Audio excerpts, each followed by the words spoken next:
Welcome to The Alignment Show, featuring conversations with folks who have taken steps to identify their highest values and align their lives around them. Time on this earth is not unlimited, and you may be seeking to make sure you spend your time on things that matter to you. These conversations will encourage you and support you in doing so. Now, let's meet this week's guest on The Alignment Show. And a good morning, good evening, good afternoon, whatever it might be where you are. Glad to have you with us this week on The Alignment Show. We have been having Murphy's Law kind of stuff going on all morning. Tell you just a little bit about it. My air conditioning went out overnight, so it's in the mid 80s where I am right now. And we had trouble getting our guest on today. In fact, we had to exit the studio and come back on. That's the reason those of you who are here with us live, we were a little late getting started. And in fact, when I started the bumper, our guest wasn't back in the studio yet. I just had faith that she was going to get in here. You know, you just have to keep moving along. And so I'm very excited to have our guest today. I'm going to introduce her in just a second. Want to give you a quick reminder about the upcoming book release. We are on track for the end of September, early October with Way of the 3-Year-Old Why. And I'll have some links a little bit later on in the show because I want to go ahead and get started. I'll have some links for you to be able to keep track of what's going on with that. But at this point, I would like to go ahead and bring on our guest. Now, I moved things around, of course, trying to fix stuff.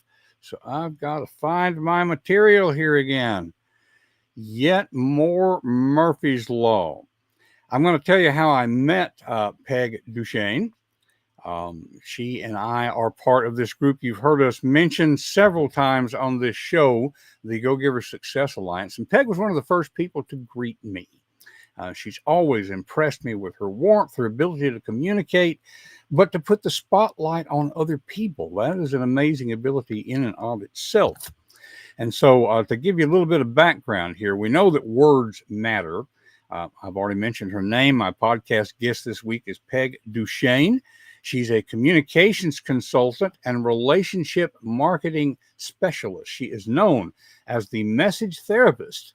So she massages the words in partnership with overwhelmed entrepreneurs to have their online marketing shine by developing and delivering their messages effectively and strategically. Now, we're going to talk about her business, but mainly we're going to talk about how she has taken steps to bring her life and her values into alignment with each other. So without further messing about, let's bring on Peg Duchesne. Peg, welcome to the Alignment Show. Don, good morning. It's such a pleasure to be with you. And I know you're a man of strong faith. We call you the Reverend at the Go-Giver Success Alliance. And I think you'll appreciate this. The very favorite beatitude of mine is blessed are the flexible. And you are the epitome of flexibility this morning. So thank you, my friend. Indeed. Flexibility is indeed a requirement, especially in this day and age. Oh my. Well, so let's get right into it here. You've been one of the greatest supporters of the show. So you've been on, I think, as an audience member in just about every episode we've done. I think I missed one. Now, so first of all, I appreciate that. But of all people, you know the format of the show here. So when I asked you to come on, I truly was thinking, I don't know of anybody who represents more this idea of living your values to value your life. At the same time, what I have learned in getting background for the show, you spent 30 plus years not in business for yourself, not doing what you're doing now, paralegal for a Washington law firm. Now, we'll talk about in just a second how you made the transition. But one of the things you commented on there was a lot of times you felt like that y'all were on the wrong side of the question. You were helping people to get their message out, but it wasn't necessarily a message that you agreed with. How long did it take for that started becoming overwhelming and you thought, I have got to make a change? That's a great question, Don. Not only the issue of being on the wrong side of the issue. So you may, our listeners may know that elephants aren't part of the circus anymore. The animals aren't part of the circus. We represented the circus rather than the animals. And so as a paralegal, when we were doing that case, I would watch hours and hours of video of elephants caged up with a big chain on their leg and walking around. And we were supposed to say how this was not inhumane. And I know that's a double negative, but that's what our mission was, to show that it wasn't inhumane. And I just thought, it is inhumane. You put this large animal in a tiny cage, and it just, we had some Jeep rollover cases, and we represented the vehicle company, not the individuals who had been victimized by horrific medical catastrophes based on their accidents and those kinds of things.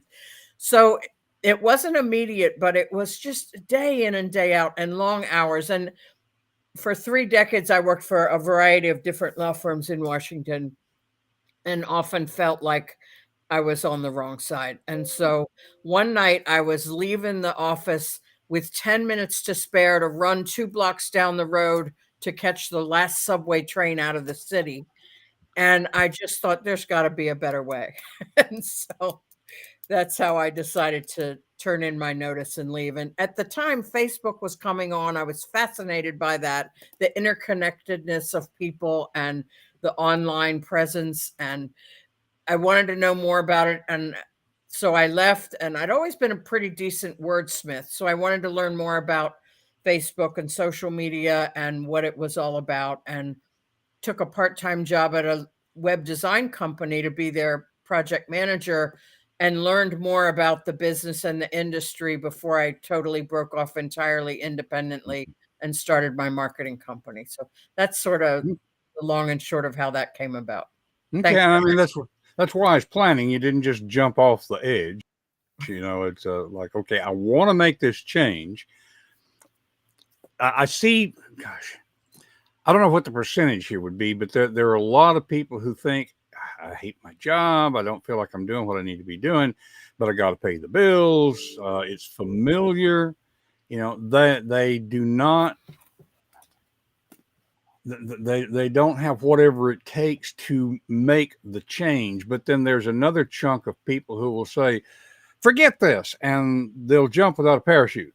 And so what I'm thinking of in practical terms right now is, what was it about maybe you, your character, your personality, your background, your thinking process, whatever it might have been, that said, I need to get out of here. I need to make this change, but I need to do it in a controlled manner. And you put a plan together, and then you actually implemented the plan.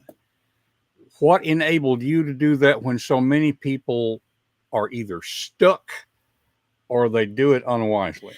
I know that's a complicated question, but I hope that gives you a context. It's difficult to leave that safety net of a consistent paycheck where you don't have to worry about, I'm single, so I didn't have the luxury of a spouse to split the bills with or anything like that. But it was just, I'd gotten to the end of my rope. It was that wheel that, the gerbil wheel, the hamster wheel, whatever wheel it is, that, here I am another night of the week, 3 or 4 nights a week. I was there till not the crack of dawn, but minutes before the last subway train left. And I just said, enough is enough. And I had enough confidence in myself that I'll figure out a way to make it work. And I knew I had talents and skills that other people could utilize. I was tired of making other people look good. I wanted to, go out and do it myself. Indeed. And I mean, 2007, 2008, there was not a depression. Yeah, there was some financial issues. I left before that started. If I'd had a crystal ball, I might not have left, but I'm glad I did when I did. And so many small business owners aren't in business 5 or 10 years afterwards. And business has ebbed and flowed through all these years, but it's been a good ride. I'm glad I did it. And within a year of leaving, corporate America and starting my own business, somebody said to me, come to this seminar. There's going to be a great speaker. And that great speaker was none other than Bob Berg. Yeah. And I've been, connected with Bob ever since. One of my three mentors that I rely on, what would Bob do kind of questions in my mind, read his books and really appreciate his. And now you and I are in the Go Giver Success Alliance and drinking the juice every single week, as it were. So, Indeed. In fact, Bob is on here with us oh, right good. now. He commented on an earlier thing there about the Good flexibility. morning, Bob. I just noticed, by the way, those of you who are on live, I just noticed the chat. So let's catch up with those just a second here. In fact, Bob made the first comment.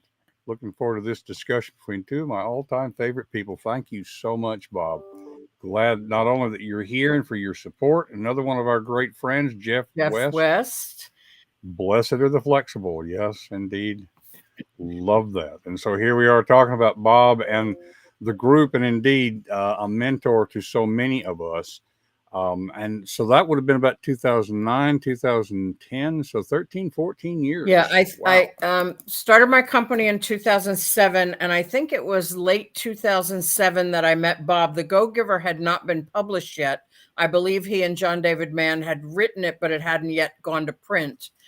And but I had read the Endless Referrals and loved it.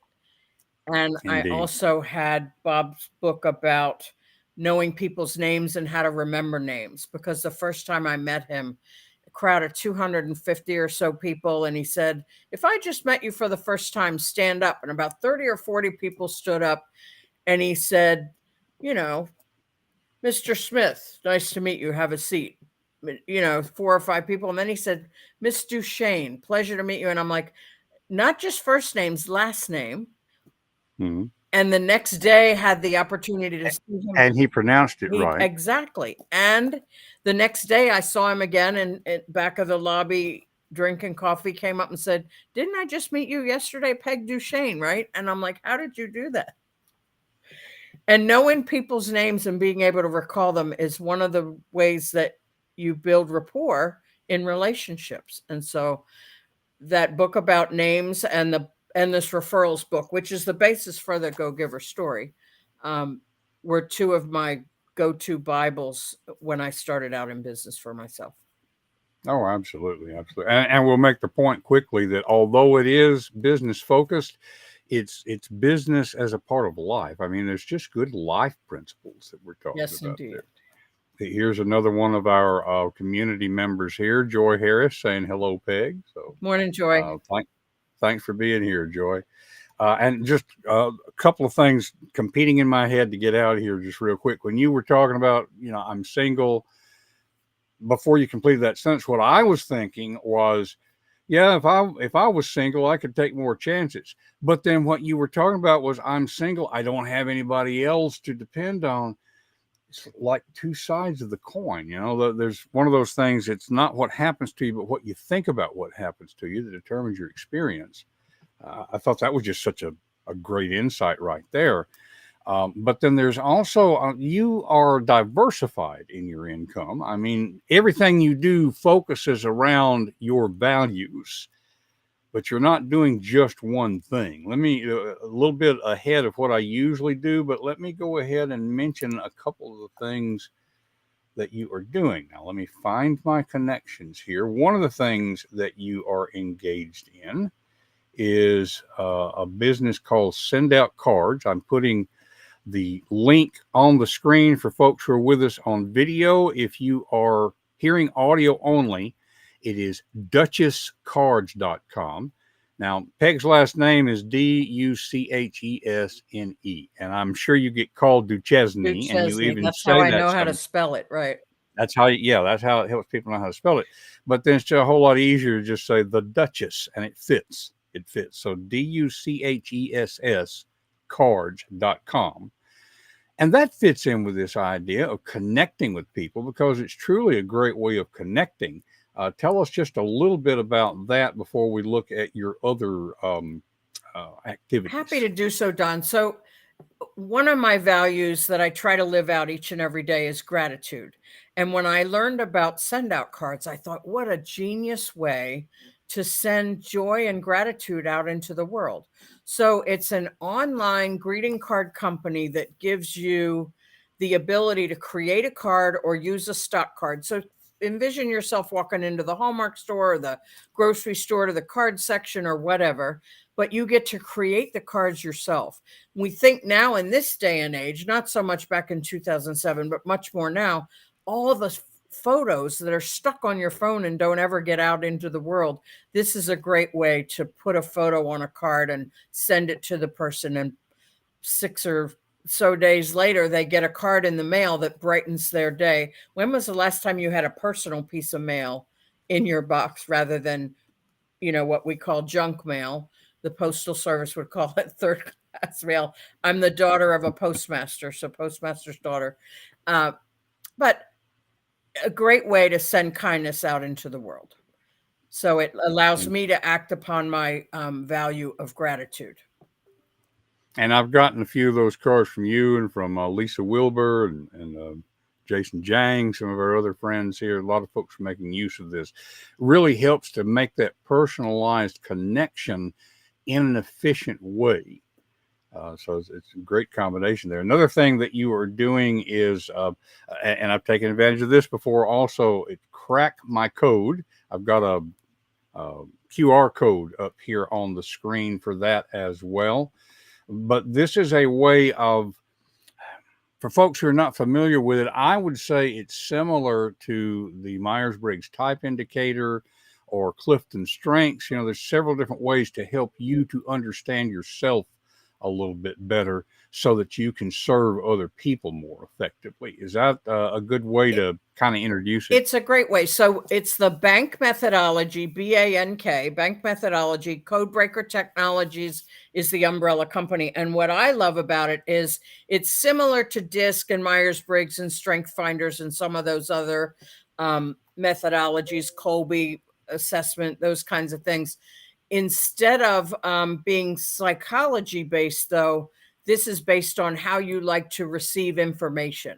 And as a message therapist, as the communications consultant, I like to understand how people prefer to receive messages and then help craft the message in a way that it resonates well with them. So that's what I love about the other difference is that the Crack My Code method takes 90 seconds to take the quiz, whereas some of the other assessments take much, much longer, a half hour, an hour, or even longer. Ours is 90 seconds. So really, if you go to crackmycode.com/Duchess, you can sort the value cards. And I wanted to mention that today because, Don, your show is so much about values and living your life. You'll get 4 cards that are filled with 12 values each, and you sort the cards based on priority in your own life. And then it gives you a report on yourself. And I love that. So happy to make that gift to your audience. Thank you. Yes, thank you. So crackmycode.com/Duchess. And if you're not sure how that's spelled, Duchess. And so thank you for that offer, Peg. I appreciate My that. pleasure. It strikes me how, again, everything that you're doing comes around to, well, how would you put it? How would you say that everything that you do, there's some core there that joins them all? How would you describe that? Well, we already talked about the difficulty of my last name, and Duchess, I like to say I treat my clients like royalty. And the other thing is so Duchess was, when I first decided to have my company be Duchess, I made it an acronym: delivering unique, creative, helpful, efficient, strategic services. Oh, wonderful. So it's sort of the umbrella. When you and I first met, Don, we realized that we both used the services of Legal Shield. And I had worked for 30 years in law firms. The lawyers that I worked with, their billing rates were like $425, $550 an hour. They didn't work with people. They worked with corporations and CEOs of those corporations. And as individuals, we sometimes need the advice of an attorney to maybe review a contract of our cell phone or know if we're getting in higher than, whatever, a question to an attorney. And Legal Shield is a way that really makes it affordable for common folk, if you will. So my company, Duchess Enterprise, was a way to provide products and services that make life easier in one way or another. So the bank methodology helps me craft the messages for myself and for my clients so it resonates with the audience they're trying to attract. Good morning, Estelle. And we already talked about send out cards and Duchess cards, how it allows me to act on my value of gratitude, putting gratitude and kindness into the world. So that's sort of how they all sort of go together. Great Okay, that question. makes sense. Thanks, Don. Oh, sure, absolutely. Well, and speaking of how things come together, I know another one of the things that you and I kind of share, at least in terms of experience.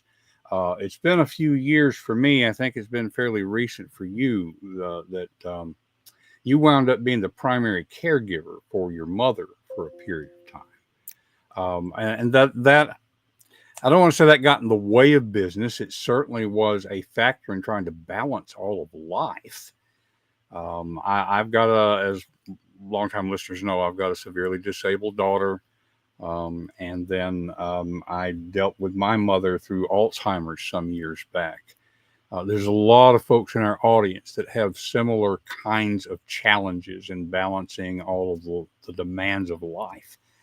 Tell us a little bit about what that was like for you. Sure, thanks. So I'm the oldest of 8 kids, and um, our dad passed about, I guess it was 12 or 13 years ago at the time of her diagnosis of Parkinson's. She had always said she wanted to stay at her lovely home. It was on a bay, a body of water, and she loved the scenery, the observing nature every day. She wanted to stay in her home, not go to a home, not go to one of her kids' homes. She didn't want to be a burden. She just wanted to end her years of life in her own home. And when she was diagnosed with Parkinson's, we realized that in order to have her stay at her home, she couldn't stay alone. And I was blessed with the fact that I can do my business anywhere I have internet. And um, when I first moved in to manage her care, uh, I kept the steady flow of work and business and everything. As her disease progressed and her abilities became much more limited, much more hands-on required to move about and those kinds of things. We had a discussion, my mom and I, about should I just put my business on the back burner, not do it, pause it entirely, or should I keep my toe in the water, so to speak, and do it a little bit. We had the luxury of she and dad had set up long-term care, so I didn't have to do all the hands-on caregiving myself. We had some 6 or 7 hours in a day of assistance, so that would allow me to go out and have meetings and go to BNI or meet clients or do the kinds of things that kept my business afloat. You and I both know that 6 or 7 hours in a day, there's still a lot of hours left in those long days. Yeah. But I was blessed to have already been in a business of myself. I'm my own boss. I don't need to get approval from another. I set my schedule and was able to give her that gift of keeping her at home. And it was a gift to me too.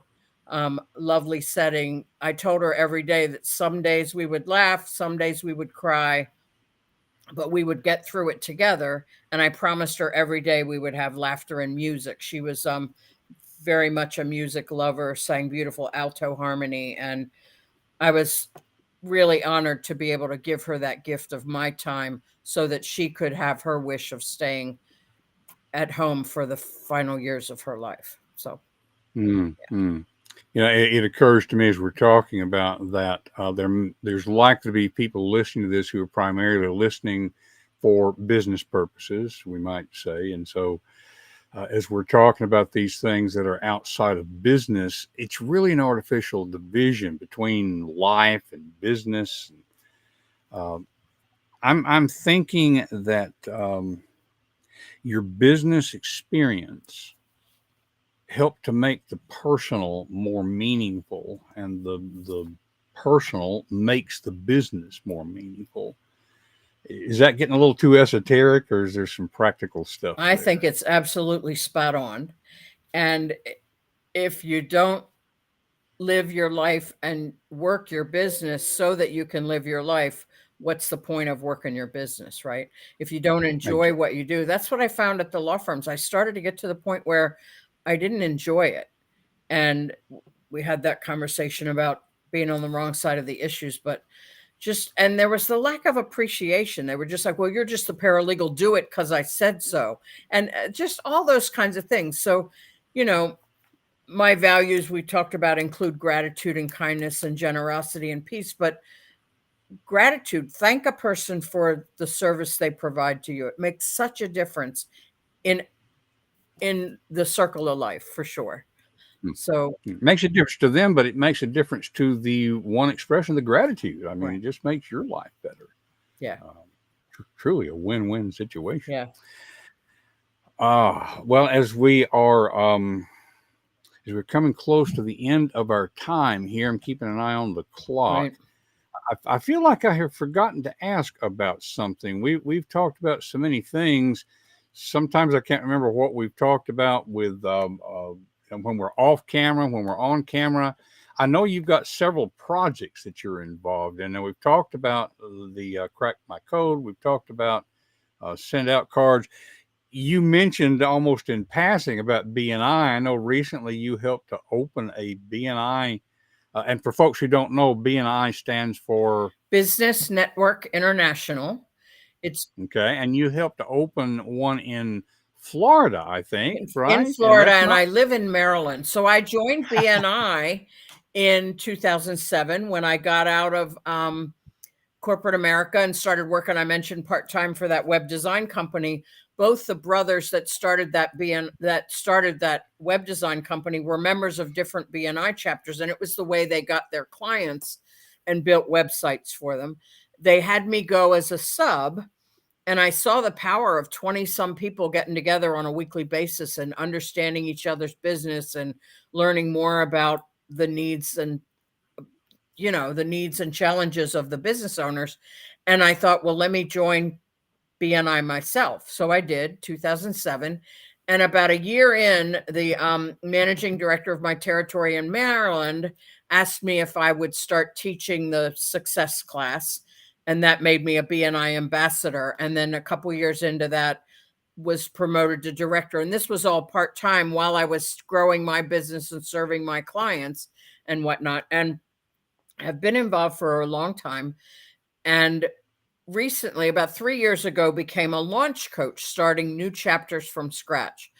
And in Maryland, built a couple chapters, and the managing director in Maryland, in my part of Maryland, left, and they were waiting to hire a new person.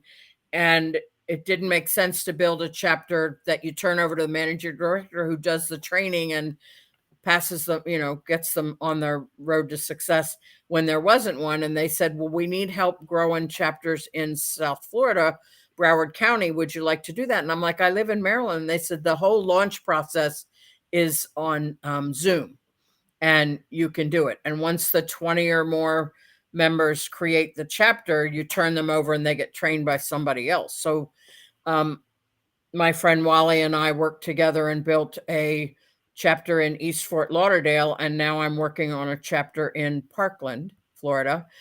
And so it's interesting to do it remotely.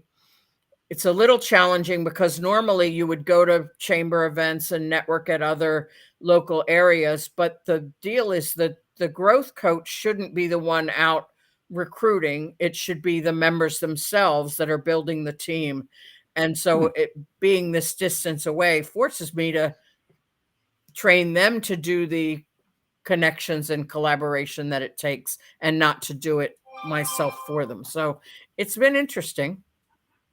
And I can see for a long term that's going to make for a better health for the chapter. Right. I mean, if you are doing it for them and then you go away, the chapter is a little likelier to fold, I would think. Yeah, exactly. Or their numbers diminish or those kinds of things. Yes. So Yeah.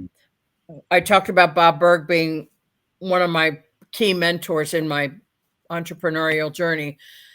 The founder of BNI is a gentleman named Dr. Ivan Meisner. He too is one of my mentors. And the third is Cody Bateman, who founded Send Out Cards. And those three gentlemen have really had an impact in my entrepreneurial journey and my business life because of what they bring to the table and teach others to put the word. Bob Berg is the go-giver. Cody Bateman is all about spreading kindness into the world. And Ivan Meisner's motto of BNI is givers gain. It's all about that planting seeds and watching them and harvesting them and watching them grow and flourish rather than hunting or going fishing for a day, those kinds of things. So, Well, and it occurs to me about how somebody like you brings all of these, three streams, so to speak, together in a unified kind of way. I keep coming back to this, Peg. One of the bits of advice, and I think it's good bits of advice that we hear is don't put all your eggs in one basket. Diversifying, you have a diversified business, and yet you have a consistent, a unified business. Everything comes together in just this wonderful way. So I want to hold that out as a guide to people who might be listening. In fact, I did put up a little earlier while we were talking your LinkedIn connection for folks who are listening only. And where's my? Oh, this is like running a starship sometimes. There's our LinkedIn. Okay. Um, Peg has reminded you how to spell her name by saying it's like Duchesne. Okay, so you can go to linkedin.com and look for Peg, Duchesne. I haven't checked, Peg, but I'm betting there's probably not another one on LinkedIn. Is that are there others by the same name? not the same first and last name combination. So, yeah, but Okay, there are a okay, few so other that's Duchesnes but there's a lot of Don Kings out right. there, you see. So this makes it easy to find. All righty. Now, my favorite closing question here. As we're coming down to the end, there's probably something that I should have asked, didn't know enough to ask, something you wish that I had asked. Is there something like that? And if so, what would your answer be? I love this question every time I listen to your show, Don. And I would say this falls in the category of didn't know enough to ask the question, but we talked about multiple streams of income or multiple facets of somebody's life. And when I was in corporate America and serving as a paralegal in the law firms in Washington, D.C., I also was serving in the military. I had, uh, my dad was a colonel in the Marine Corps, wasn't always a colonel. When I was born, he was in Korea. And so the military was always part of my life growing up. He always had his duty weekends. And when I was very young, he was still an active duty Marine. And he and my mother moved around a while. And then he went to reserve and served his total Marine Corps was over 30 years. And he retired as a full bird colonel. But that always had an impact in my life. It was sort of the way of life. Was it duty weekend for dad? Did he have to leave for the weekend after working a whole week and all that kind of stuff? When I graduated from college and started working in DC, I looked into joining the military in some form or fashion. I really loved the Maryland Army National Guard, or the National Guard in general, because you're in the Army serving the national interest when needed, but you also served the state if there were an issue to arise in the state. So I joined the Maryland Army National Guard, did my basic training in Alabama in June and July. It was hot as blazes. I hope your air conditioner gets fixed on. Me too. And when I finished basic training, I said, this is the kind of training that everybody should go through before they graduate high school. It's so much important life training, first aid, and all those kinds of things. So I was the company clerk for a medical unit. and it was sort of like radar on MASH, if you will. And loved doing that, met some great people, and service is another value of mine, providing service. So that's just another one of those things, that doing more than one thing as you live your life. Yeah, in fact, I think you said with the crack the bank thing, the crack my code, you're particularly working with let's see, what was it? Educators. Educators. Yeah, Oh, I have a dream that, you know how in this day and age the college professors have a seating chart of their room, and they have the name of the student and then the pronouns. I have a dream mm-hmm. that in addition to the pronouns of their students, they would have the bank code of their students.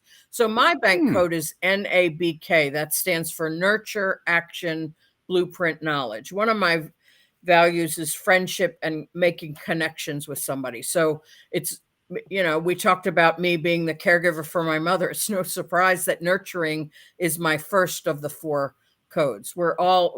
We have aspects of all 4, but there's priorities. So nurturing is first in mind. No surprise there.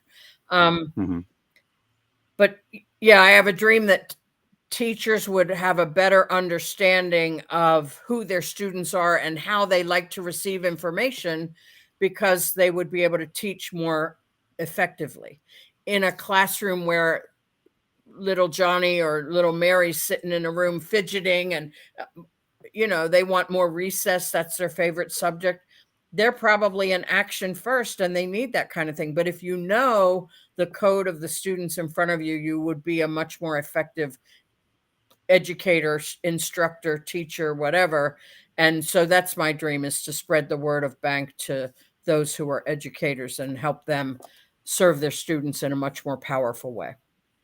Oh, wonderful. Wonderful. I could see where that would make an impact. Yeah. And I know we're out of time. Thank you. We are out of time. We could talk for another hour, I'm sure. In fact, we're going to do so here in a little bit. Right. We've got a meeting coming up together. So don't go away. Let me put you in the green room for just a second while I wrap things up. Folks, we were very, very blessed to have Peg Duchesne on with us today. I hope that you will look her up. Remember that we always have links in the show notes. You can find the show notes at confidencecultivators.com. And that will enable you to get to the resources that we've been talking about. Also want to mention that you can get a free short story that is in the universe of Way of the 3-Year-Old Why. I think of it as sort of like cheese sampling. You can find out whether you like the style of the writing or not. Just go to donking.com. That's Don with a double N, DONNKING.com/brewing. No, it's not that kind of brewing. It has to do with coffee, but still, it's a good thing. Thank you for being with us this week on the Alignment Show. I hope that this conversation has been useful to you. We will look forward to next week. I don't have in front of me right now who's going to be with us next week, but I know we've got somebody lined up, and it's always a conversation that will help you to live your values and value your life.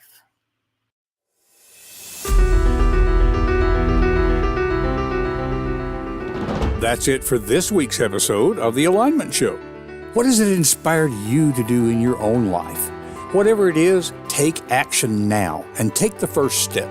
It will help you to talk with a friend about what you're thinking. Share confidencecultivators.com to spread the goodness. And remember to live your values and value your life. We will see you next week on The Alignment Show.